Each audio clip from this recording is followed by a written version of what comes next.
এই যে অসমীয়াৰ বৰ অসমৰ যাত্ৰা তিনিচুকীয়াৰ পৰা আৰম্ভ হৈছিল।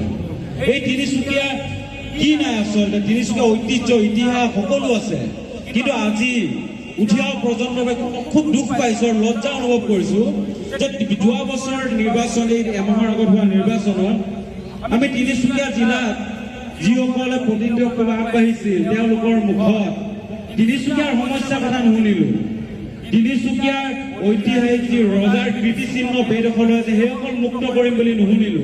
ইয়াত বসবাস কৰা খিলঞ্জীয়া ভূমিপুত্ৰসকল বানপানীত পৰিয়ালসমূহ সংস্থাপনকে কথা নুশুনিলো। আমি নুশুনিলো যে গাঁও বাগিচা অঞ্চলৰ যুৱক যুৱতীক আনি ইয়াৰ যিসকল প্ৰজন্ম ধৰি ব্যৱসায় কৰি আছে সেইসকলৰ লগত একাকাৰ কৰি এটা অসমীয়া জাতিৰ অৰ্থনৈতিক যাত্ৰা আৰম্ভ কৰাৰ কথা আমি নুশুনিলো। আমি কি শুনিলো?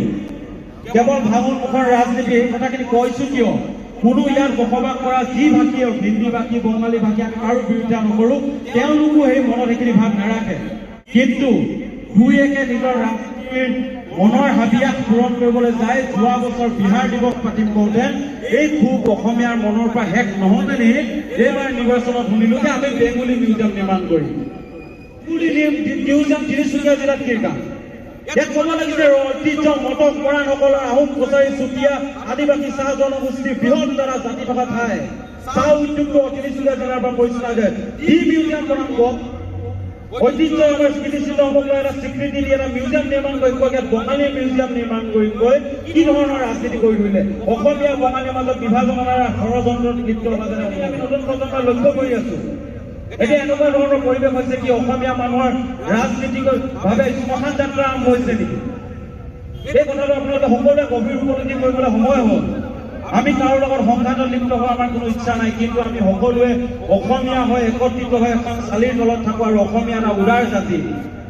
অসমীয়াই সকলোৱে সকলোক আমি নিজৰ ককাই ভাই ধৰি ইমান দিনে বসবাস কৰি আহিছো। আমি ইয়াত কওঁ যিমান লোক আগৰৱালা লোক আহি তেওঁলোকে জ্যোতিপ্ৰসাদ আগৰৱালাৰ দৰে আদৰ্শ লওকচোন।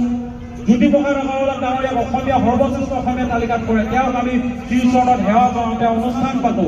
তেনেকুৱা ব্যক্তি আমাক লাগে, এনেকুৱা চিন্তাধাৰা থকা ব্যক্তি আমাক লাগে। এটা কথা আমি বাৰে বাৰে দেখুৱাও আৰু কৈ আহিছো আৰু ভৱিষ্যতটো আমি কথাখিনি কৈ যাম। তিনিচুকীয়া এখন বাণিজ্যিক চহৰ, তাত এজন প্ৰতিনিধিত্ব কৰিব কোনো ব্যক্তিৰ মুখত নুশুনিলো যে আমি বাগিচা গাঁৱৰ যুৱক যুৱতীক আমি ইয়াত ব্যৱসায় কৰিবলৈ ইয়াৰ আই মাতৃসকলক এখন বজাৰ দিম। যদি এইখিনি কথা আমি ক'বলৈ যাওঁ তেতিয়া এটা সহজতে এটা কথা কৈ দিয়া হয় যে অসমীয়া মানুহ এলেহুৱা, অসমীয়া মানুহ কাম নকৰে। অসমীয়া মানুহ এলেহুৱা কেতিয়া আছিল? এই শিৱদৌল, ৰংঘৰ, মা কামাখ্যাৰ মন্দিৰ পৰা আৰম্ভ কৰি নিৰ্মাণ কৰিছিল, ধুৰণালী নিৰ্মাণ কৰিছিল। অসমত এই যে 9টাকে সৰ্বনাশী 9টা পুখুৰী কোনে খান্দিছিল? যদি অসমীয়া মানুহ কৰ্মমুখীয়ে নহয়, অসমীয়া মানুহে যদি কৰ্মমুখী নহল হয় তেতিয়াহ'লে তেওঁলোকে শুক্ৰবাৰকে মোগলক কেনেকৈ পৰাভূত কৰে? সেই অসমীয়া জাতিটোক যদি আজি উদ্ধাৰ কৰিবলৈ কোনোবাই কয় যে হিন্দুৰ নামত বাংলাদেশী আমি সংস্থাপন কৰিলে অসমীয়া জাতি সুৰক্ষা হ'ব, তেতিয়াহ'লে তেওঁলোক মূৰ্খ বুলি আমি আখ্যা দিব লাগিব এই বহাগৰ প্ৰথম দিনটো। কাৰণ সংখ্যাত আমি তেতিয়াও তাকৰ আছিলো, আজিও তাকৰ, কিন্তু সংখ্যালৈ কেৱল ৰাজনীতিয়ে কৰিব পাৰিব। এটা জাতিৰ সাহস কিমান বীৰত্ব কিমান প্ৰমাণ কৰি কোনো দিব নোৱাৰে। যেতিয়া আমি মোগলকক পৰাভূত কৰিছিলো, বঙালক শুক্ৰবাৰ আমি পৰাভূত কৰি পঠিয়াইছিলো, তেতিয়া ধনীৰ যি আমাৰ উত্তৰ পূৰ্বাঞ্চল লগতে আমাৰ অসমত বসবাস কৰা মৰাণ, মটক, আহোম, কছাৰী, মিচিং, ৰাভা সকলোৱে একত্ৰিত হৈ লাচিত বৰফুকনৰ নেতৃত্বত আমি মোগলক পৰাভূত কৰিবলৈ আমি সক্ষম হৈছিলো। কিন্তু আজি সেই তেতিয়াই শুক্ৰবাৰ মোগলক পৰাভূত কৰা জাতিটোৰ লগত আজি আমাৰ মূল অসমীয়া জাতিৰ ধাৰাটোৰ আৰু দুটা শক্তি আমাৰ লগত একত্ৰিত হৈ বিলীন হৈ গ'ল, যাক আমি এৰি আজি অসমীয়া জাতি কৰিব নোৱাৰো। আমাৰ চাহ জনগোষ্ঠী, আমাৰ গোৰ্খা জনগোষ্ঠী ভাইসকল আমাৰ লগত একত্ৰিত হৈ অসমীয়া ঠাইত বিলীন হৈ গ'ল। নিজৰ সংস্কৃতি লৈ প্ৰত্যেক দিনাই অসমীয়া ফুলাম গামোচা ডাঠি তেওঁলোকে নিজৰ মাতৃভাষা অসমীয়া বুলি কয়, অসমীয়া মাধ্যমত পঢ়ে।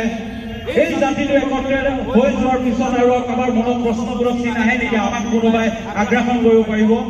আগ্ৰাসন আমাক কৰিব বিচৰা হৈছে কেৱল ৰাজনীতিকভাৱে আমাক ভাগ ভাগ কৰি বেলেগে ইয়াৰ ৰাজনীতিক মুনাফা লৈ আমাৰ উঠি অহা প্ৰজন্মটোক ধ্বংস কৰা যিটো ষড়যন্ত্ৰ লিপ্ত হৈছে। আমি এই বহাগৰ প্ৰথম দিনটোতে বিচাৰিছো আৰু স্পষ্ট এটা বাৰ্তা, বহু সমন্বয়ৰ কথা ক'লো, বহুত একত্ৰিত কথা ক'লো। যদি কোনোবাই সংকটৰ পৰা প্ৰত্যাহ্বান জনাই জাতিটোক, তেতিয়াহ'লে সেই সকল বীৰ পুৰুষৰ স্মৰণ কৰি সেই বীৰ 860গৰাকী শ্বহীদক স্মৰণ কৰি যিসকলে আজি নিৰ্যাতিত হ'ল ধৰ্ষিত হ'লে মায়ে মন্ত্ৰীসকলক স্মৰণ কৰি আমি প্ৰতিশ্ৰুতি দিছোঁ যদি এনেকুৱা ধৰণৰ কোনোবাই পৰিৱেশ সৃষ্টি কৰিব বিচাৰে তিনিচুকীয়া জিলাত বিহাৰ দিৱসে হওক বঙালী মিউজিয়াম এজনো অসমীয়া আমি জীয়াই থকাকে সেয়া সম্ভৱ নহয় আৰু তাৰ কাৰণে যিকোনো পৰিস্থিতি পৰিৱেশৰ সন্মুখীন হ'বলৈ অসমীয়া প্ৰস্তুত হৈ আছোঁ ল'ব লাগিব নহ'লে অসমীয়া জাতি যে এটা জাতি বুলি আছিল জীয়াই থকা জাতি সেই জাতিটোক মিউজিয়ামত পাই দেখাবলগীয়া হ'ব লাগিব এই জাতিয়ে এক সময়ত যুঁজিছিলে আমাৰ ইয়াত সন্মানীয় আমাৰ দেউতাসকল আছে আমাৰ শ্ৰদ্ধাৰ জ্যেষ্ঠ সকলো ব্যক্তিসকল আছে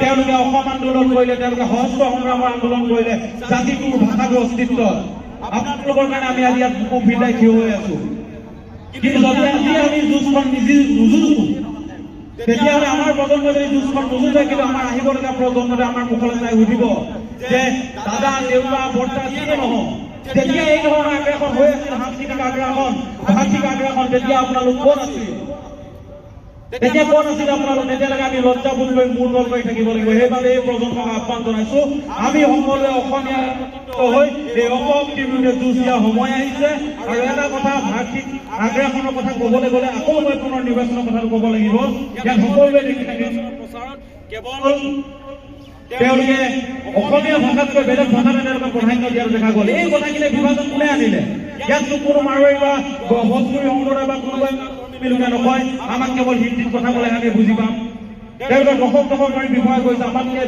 ভালদৰে তেওঁলোকে আমাৰ লগত অসমীয়াত কথা পাতি আমি তেওঁলোকৰ লগত পাবো কিন্তু এই পৰিৱেশটো ৰাজনৈতিকভাৱে সৃষ্টি কিয় কৰা হয় আৰু অসমীয়া জাতিটোক ধৰ্মৰ নাম উদ্ভাসনা কৰিব নোৱাৰে এয়াই মোৰ শেষ বাৰ্তা বঢ়াব পাইছো কাৰণ মই প্ৰতিম নিয়োগ হিচাপে মই হিন্দু বা বৈষ্ণৱ ধৰ্ম পালন কৰোঁ মোৰ লগত থকা কোনোবা আদিবাসী বা মিচিং ভাইসকলে খ্ৰীষ্টিয়ান ধৰ্ম পালন কৰিব পাৰে বা কোনোবা কাৰ্বি ভাইসকলে কোনোবাই আমি বুদ্ধ ধৰ্ম আমাৰ গৰীয়ামূৰীয়া ভাইসকলে ইছলাম ধৰ্ম পালন কৰিব পাৰে অসমীয়া জাতিটো বিভিন্ন জাতি জনগোষ্ঠী লগতে ধৰ্মাৱলম্বী লোকে গঠিত হোৱা এটা জাতি এই জাতিটো এটা ইতিহাস আৰু এই ইতিহাসটো যদি কোনোবাই ধৰি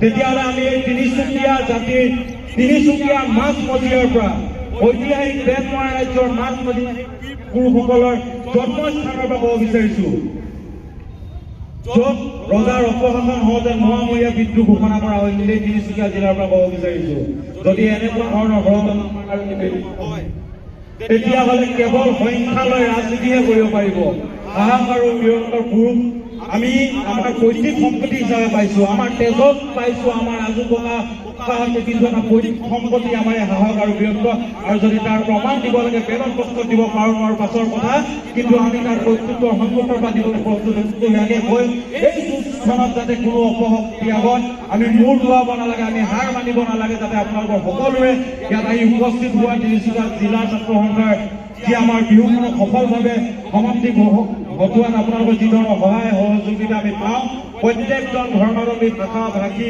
জাতি জনগোষ্ঠীৰ সাংবাদ গোষ্ঠী বিভিন্ন জাতীয় জনগোষ্ঠীয় দলগঠনৰ নেতৃত্বৰ লগতে আমাৰ শ্ৰদ্ধাৰ ভকত বৈষ্ণৱ আইনমন্ত্ৰী সকলোৰে শ্ৰীচৰণ সেৱা জনাইছো বিচাৰিছো যাতে এই জাতিটো জীয়া জাতি হৈ থাকিব পাৰে আৰু এই জাতিয়ে কোনো কালে কোনো আগত আঁঠুকাৰি জীয়াই থকা ইতিহাস নাই আৰু ভৱিষ্যতো নাথাকে এই পণ লৈ বহাগৰ প্ৰথম দিনৰে আপোনালোকৰ পৰা আশীৰ্বাদ বিচাৰি মোক ক'বলগীয়াখিনি সামৰি মাৰিছো।